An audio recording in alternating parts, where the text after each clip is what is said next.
पति परदेस में तो डर काहे का। जिला अलीगढ़ मुख्यालय से करीब 20 किलोमीटर दूर थाना गोंडा क्षेत्र में एक गांव है विंजरी। इस गांव में एक किसान परिवार है अतर सिंह का। उसके परिवार में उसकी पत्नी कस्तूरी के अलावा 5 बेटे हैं। इनमें सबसे छोटा है जैकिंदर।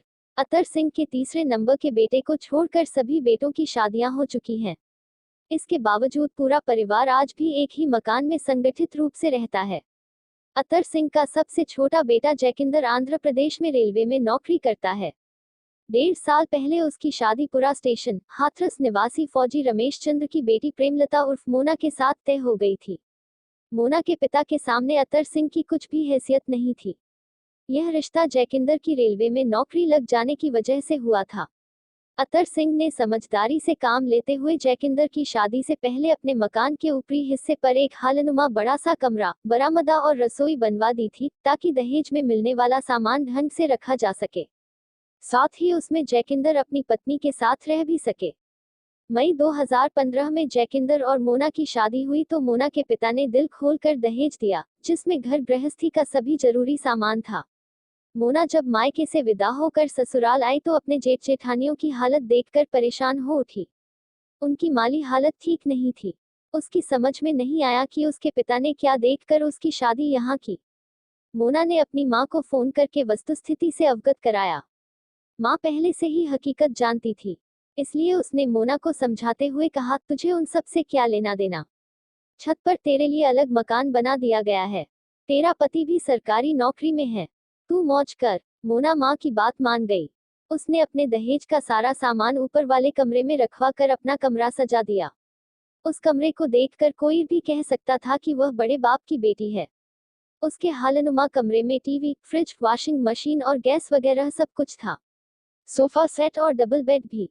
शादी के बाद करीब 15 दिन बाद जैकिंदर मोना को अपने घर वालों के भरोसे छोड़कर नौकरी पर चला गया।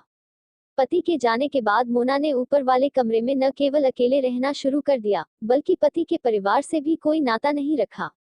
अलबत्ता कभी कभार उसकी जेठानी के बच्चे ऊपर खेलने आ जाते तो वह उनसे जरूर बोल बतिया लेती थी, वरना उसकी अपनी दुनिया खुद तक ही सिमटी थी। उसकी जिंदगी में अगर किसी का दखल था तो वह थी दिव्या। जैकिंदर के बड़े भाई की बेटी दिव्या रात को अपनी चाची मोना के पास सोती थी ताकि रात में उसे डर न लगे। इसके लिए जैकिंदर ही कह कर गया था। देखते देखते जैकिंदर और मोना की शादी को 1.5 साल बीत गया। जैकिंदर 10-5 दिन के लिए छुट्टी पर आता और लौट जाता। उसके जाने के बाद मोना को अकेले ही रहना पड़ता था। मोना को घर की जगह बाजार की चीजें खाने का शौक था। इसी के मद्देनजर उसके पति जैकिंदर ने 1-2 बार नौकरी पर जाने से पहले उसे समझा दिया था कि जब उसे किसी चीज की जरूरत हो तो सोनू को बुलाकर बाजार से मंगा लिया करे। सोनू जैकिंदर के पड़ोसी का बेटा था जो किशोरावस्था को पार कर चुका था। वह सालों से जैकिंदर का करीबी दोस्त था। सोनू बिल्कुल बराबर वाले मकान में रहता था। मोना को वह भाभी कहकर पुकारता था। मोना ने शादी में सोनू की भूमिका देखी थी। वह तभी समझ गई थी कि वह उसके पति का खास ही होगा। जैकिंदर के जाने के बाद सोनू जब चाहे मोना के पास चला आता था। नीचे घर की महिलाएं या पुरुष नजर आते तो वह छज्जे से कूद कर आ जाता। दोनों आपस में खूब हंसी मजाक करते थे। मोना तेजतर्रार थी और थोड़ी मुनहफिद भी। कई बार वह सोनू से द्व्यर्थी शब्दों में भी मजाक कर लेती थी। एक दिन सोनू जब बाजार से वापस लौटा तो मोना छत पर खड़ी थी। उसने सोनू को देखते ही आवाज देकर ऊपर बुलाकर पूछा, आज सुबह से ही गायब हो, कहाँ थे? भाभी, बनियान लेने बाजार गया था। सोनू ने हाथ में थामी बनियान की थैली दिखाते हुए बताया। यह सुनकर मोना बोली, अगर गए ही थे तो भाभी से भी पूछ कर जाते कि कुछ मंगाना तो नहीं है। कल फिर जाऊंगा, बता देना क्या मंगाना है। सोनू ने कहा तो मोना ने पूछा, और क्या लाए हो? बताया तो बनियान लाया हूँ। सोनू ने कहा तो मोना बोली, मुझे भी बनियान मंगानी है, ला दोगे ना? दोस्तों, आपको हमारी ये कहानी कैसी लगी कमेंट करके जरूर बताएं।